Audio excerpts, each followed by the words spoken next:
केजरीवाल के जेल जाने के बाद अब कौन संभालेगा सीएम पद? दिल्ली के सीएम अरविंद केजरीवाल को राउज एवेन्यू कोर्ट द्वारा 15 अप्रैल तक न्यायिक हिरासत में भेजे जाने के बाद यह चर्चा तेज हो गई है कि उनकी जगह कौन लेगा।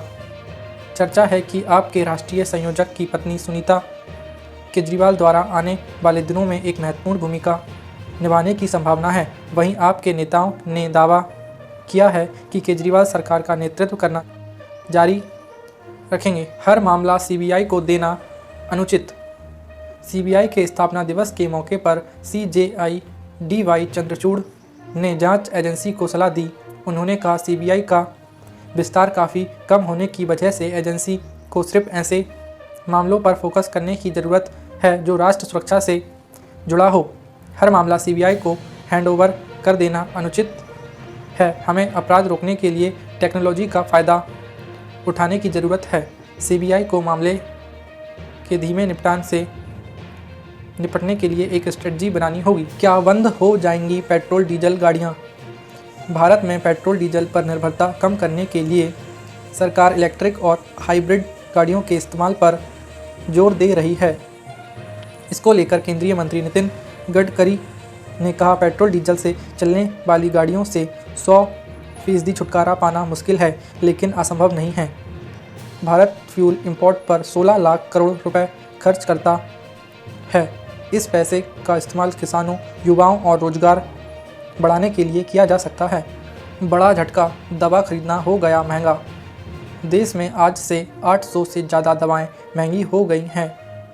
दरअसल सरकार ने होलसेल प्राइस इंडेक्स में कई बदलाव किए हैं। इसके तहत दवाएं की कीमतें भी करीब 12% बढ़ गई है। इसमें कुछ दवाएं ऐसी भी शामिल हैं जो रोज़मर्रा की आम समस्याओं में काम आती हैं। रिपोर्ट्स के अनुसार पैरासीटामोल की कीमतों में 130% की बढ़ोतरी हुई है। इसके अलावा पेनकिलर, एंटीबायोटिक और एंटी इन्फेक्शन की दवाएं भी महंगी हो गई हैं। वापस लिया फैसला, नहीं बढ़ेगा टोल टैक्स।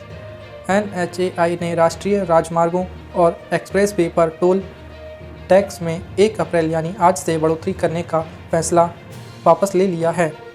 NHAI के अधिकारी का कहना है कि दरों में बढ़ोतरी का फैसला वापस लेने के बाद टोल टैक्स की मौजूदा दरें ही लागू रहेंगी। टोल टैक्स में बढ़ोतरी न करने के फैसले के संबंध में सभी प्रोजेक्ट डायरेक्टर्स को जानकारी दे दी गई है। बायजूस कर्मचारियों को इस दिन मिलेगी मार्च की सैलरी।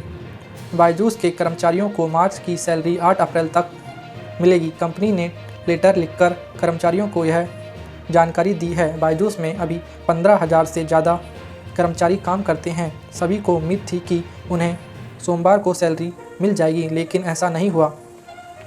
कंपनी ने बताया कि इन्वेस्टर्स के साथ विवाद के कारण हालिया राइट्स इशू के जरिए जुटाया गया फंड लॉक कर दिया गया है, इसलिए सैलरी देने में दिक्कत हो रही है। CAA पर आज SC में जवाब देगी केंद्र सरकार। केंद्र सरकार आज नागरिकता संशोधन कानून पर सुप्रीम कोर्ट में जवाब दाखिल करेगी। CAA के खिलाफ 237 याचिकाएं दायर की गई हैं। 19 मार्च को SC ने इन याचिकाओं पर सुनवाई करते हुए कहा था कि हम केंद्र सरकार को जवाब दाखिल करने के लिए 2 अप्रैल तक का समय देते हैं। इस जवाब पर 8 अप्रैल तक याचिकाकर्ता अपनी बात रख सकते हैं। हम 9 अप्रैल को मामले की अगली सुनवाई करेंगे। भोजशाला में सर्वे का 12वां दिन, हिंदू पक्ष करेगा पूजा पाठ। धार स्थित भोजशाला में ASI सर्वे का आज 12वां दिन है। मंगलवार सुबह 7:45 पर ASI टीम ने भोजशाला परिसर में प्रवेश किया। सर्वे टीम के साथ 34 मजदूर भी भोजशाला के अंदर दाखिल हुए। मंगलवार होने की वजह से आज हिंदू समाज नियमानुसार भोजशाला में पूजा करेगा। इस दौरान वहां पर हनुमान चालीसा का पाठ होगा। वहीं हिंदू महासभा के कुलदीप तिवारी सत्याग्रह इसमें भाग लेने को आ रहे हैं। केजरीवाल का आईफोन अनलॉक करवाने एप्पल के पास पहुंची ईडी। पिछले एक हफ्ते से दिल्ली के सीएम अरविंद केजरीवाल ईडी की कस्टडी में हैं। इस बीच केजरीवाल ने अपना मोबाइल फ़ोन बंद कर दिया है और अब वह किसी को भी अपना पासवर्ड नहीं बता रहे हैं। इसके बाद ईडी ने फ़ोन एक्सेस करने के लिए एप्पल कंपनी से मदद लेने का फैसला लिया। ईडी ने एप्पल से संपर्क किया तो कंपनी ने बताया कि मोबाइल फ़ोन की सभी जानकारी हासिल करने के लिए पासवर्ड जानना जरूरी है। शराब के शौकीनों को बड़ा झटका। शराब पीने के शौकीनों को बड़ा झटका लगा है, क्योंकि आज से देश भर में शराब महंगी हो गई है। नई एक्साइज पॉलिसी लागू होने के बाद बियर, देसी और अंग्रेजी शराब के दामों में इजाफा हो गया है। इस बीच उत्तर प्रदेश, मध्य प्रदेश और छत्तीसगढ़ ने शराब की नई दरें जारी भी कर दी हैं। नई आबकारी नीति लागू होने के चलते शराब की लाइसेंस फीस 10% बढ़ गई है और एक्साइज रेट भी बढ़ गया है। इसके कारण शराब महंगी हुई है। मार्च 2024 में 1.78 लाख करोड़ रहा जीएसटी कलेक्शन। वित्त मंत्रालय ने मार्च 2024 का जीएसटी कलेक्शन जारी कर दिया है।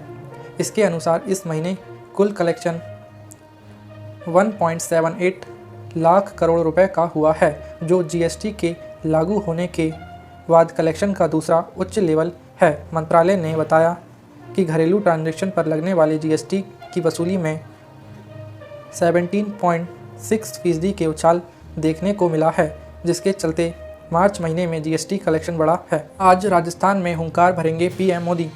राजस्थान में 19 अप्रैल को 12 सीटों पर मतदान होगा। ऐसे में राजस्थान में 10 दिनों तक दिग्गजों का दौरा होने वाला है। अमित शाह के बाद पीएम मोदी भी राजस्थान की कमान संभालेंगे। पीएम आज से 3 लोकसभा सीट जयपुर ग्रामीण, चूरू और नागौर में चुनावी रैली करेंगे। उनका दौरा 2 अप्रैल, 5 अप्रैल और 6 अप्रैल को होने वाला है। पत्नी, बच्चों के अलावा इन 3 खास लोगों से जेल में मिलेंगे केजरीवाल। मुख्यमंत्री अरविंद केजरीवाल ने तिहाड़ जेल जाने के बाद जिन लोगों से मिलने की इच्छा जाहिर की है, उसकी एक लिस्ट प्रशासन को दे दी है। सूत्रों के मुताबिक केजरीवाल ने 6 लोगों के नाम लिखवाए हैं, जिनमें परिवार के सदस्यों के अलावा केजरीवाल ने अपने 3 खास दोस्तों के नाम भी दिए हैं। इन नामों की सूची में पत्नी सुनीता, बेटा पुलकित, बेटी हर्षिता, दोस्त संदीप पाठक, दोस्त विभव के अलावा एक और दोस्त शामिल है।